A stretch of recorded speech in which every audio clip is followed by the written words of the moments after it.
You might stop eating jaggery after seeing this. The jaggery, a sweat with a harsh and rough dark texture. You might have tasted it in its original form. If not, then in a dessert or probably palm wine. But if you see the process of its making, I don't know about you. At least I'll think twice before I start eating it. Quickly speaking, the first thing that is involved in this process is the crushing roller. A person sits by the side of this crushing roller and keeps pushing sugarcane into it. This process is satisfying to watch, but what comes next is a bit to watch. Now the juice is continuously seeping out of the crushing roller and flowing in the wide pipe. The remains of the sugarcane that is called bagasse is reserved on the other side. The pipe that takes sugarcane juice from the roller crushing opens up just on a big square wooden sieve that is placed on a big iron tray. The sieve filters the juice and completely frees it from even any tiny pieces of sugarcane.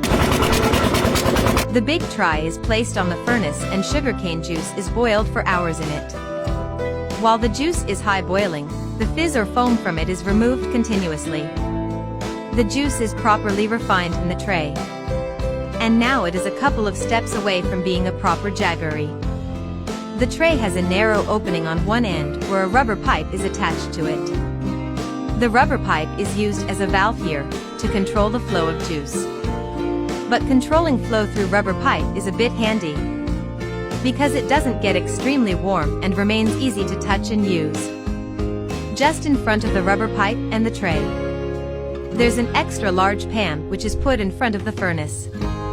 Now the boiled sugarcane juice chills from the rubber pipe into this massive pan. The juice is further boiled in the pan to the point that it gets dense.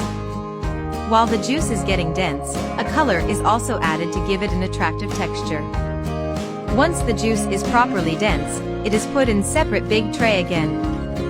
A person properly planned the surface with a thing like shovel. This is so satisfying to watch, but the environment remains the only problem. The final product remains in the tray for hours until it gets cold.